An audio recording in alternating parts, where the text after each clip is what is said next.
Hello and welcome. For those who are here for the first time, thank you very much once again. This is the second video of this series of 7 videos here in Museo of Defense.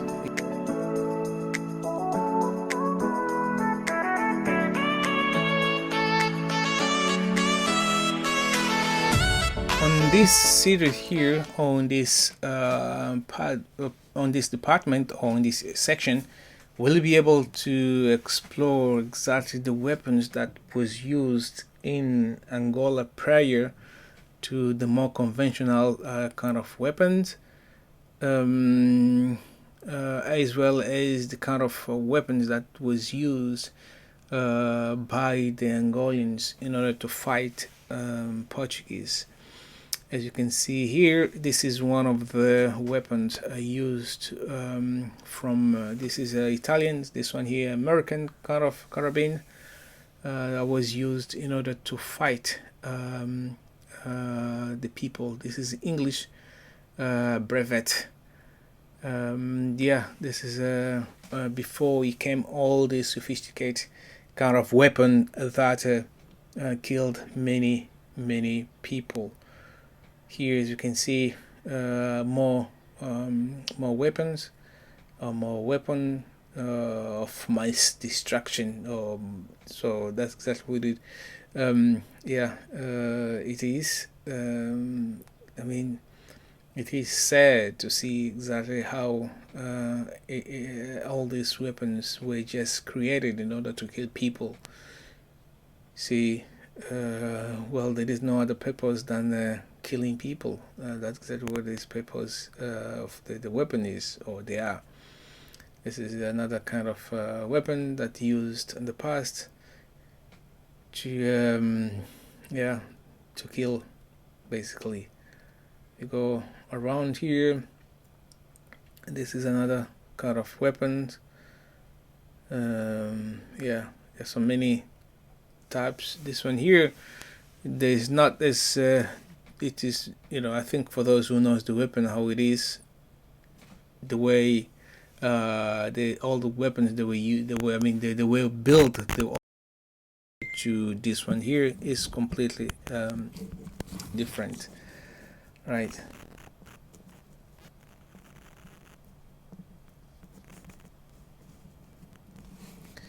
Yeah, this is some of the medals that Portuguese used.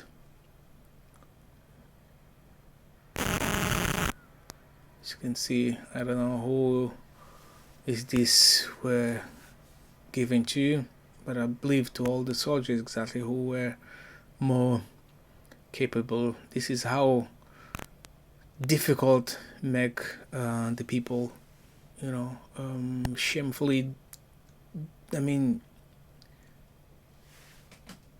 taking all their dignity, to the people.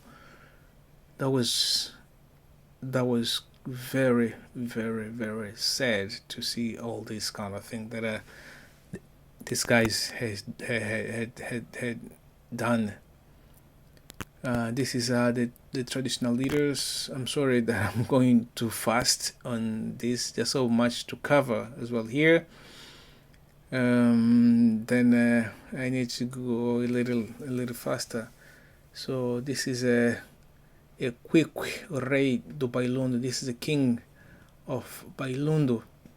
So as you always mentioned that, see, that's where the soba, which is the soba samakaka, which is one of the leaders, traditional leader in the country.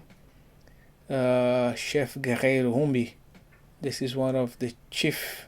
And then you see they used also many blacks to control another blacks. That's where so-called civilized people, and this is what's happening in the country. So even today, you can see like those more so-called civilized people, they end up forgetting their native language, and they prefer to speak Portuguese. I mean, if now they speak in Portuguese, thinking like they are Portuguese. The people who think themselves they are Portuguese, they don't know a single word of their native language. None. Zero. Completely zero. I think in Luanda, I will say like 90% of the people, 90% of the people don't speak their native language. Or even more. I'm talking about 10%. I think 10% is a lot. It's more than that. It might be 98% of the population in Luanda don't speak their native language. They don't. And those who were born in Luanda, is 100%. They don't speak their native language. On the 98%, I'm talking about those who come from other part of Angola, or other province, then they speak their native language. Not everybody, some as well. That's exactly, you find all this number of people, they don't speak their own language. They only speak Portuguese. They think they are Portuguese. It's unbelievable, but they think on their mind, on their brain, like they're Portuguese.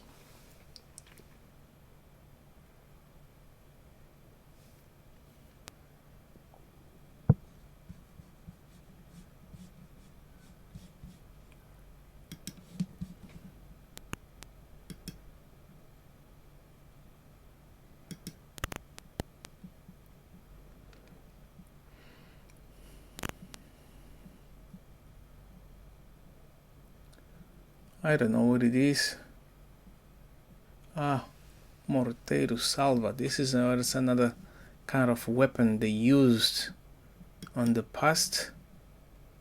So, yeah. There's so many different kind of weapons that were used here. Yeah, beautiful giraffe. Those are here, but you remember, even the animals in this country, they had to immigrate, or they had to seek a refugee in another country because the war was so heavily in this country here. And then, they disappear.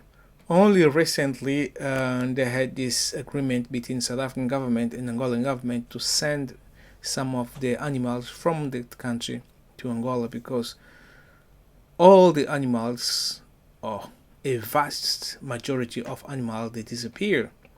There also was a huge number of people that were hunting them. So that was make it more difficult for the animals. Yeah, this is there's no further introduction here. I will say this is, you might know, this is a typical African weapons that we used in the past in order to fight the Portuguese. This is where Njingambandi, the queen that I showed you in the beginning, she was queen from 1624 1663. So she was the queen of Ndongo I Matamba. So yeah, as you can see, this is the photo that we know much visible about her. Well, this is not a real photo, just a sketch that they have done in order to show us. And then we started this in Angola. We had, stories about her, but it's not other kings and queens. That's also another sad story about this country here. As much as like the history that many Afro descendants that live in America, in the Caribbean, in Europe, they don't know much about their ancestors or their culture.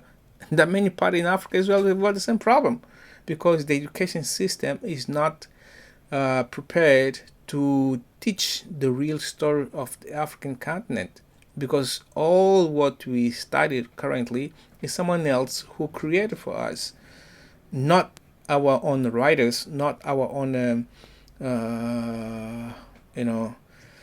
historians who came up to give all the lesson, all the information. So this was the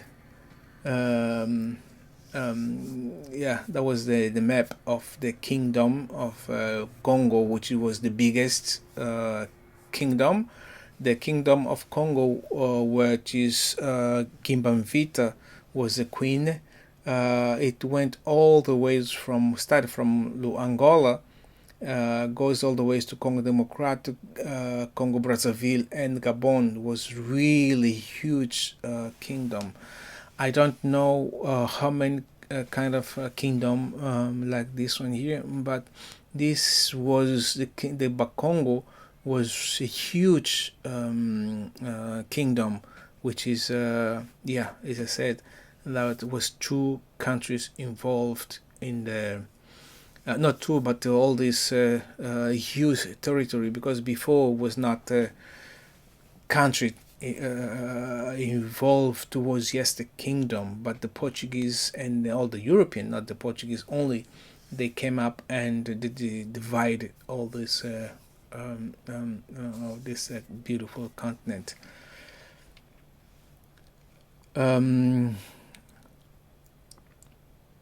This is Paulo Dias de Novaes, was one of Portuguese as well. That here says where his body was buried. So yeah.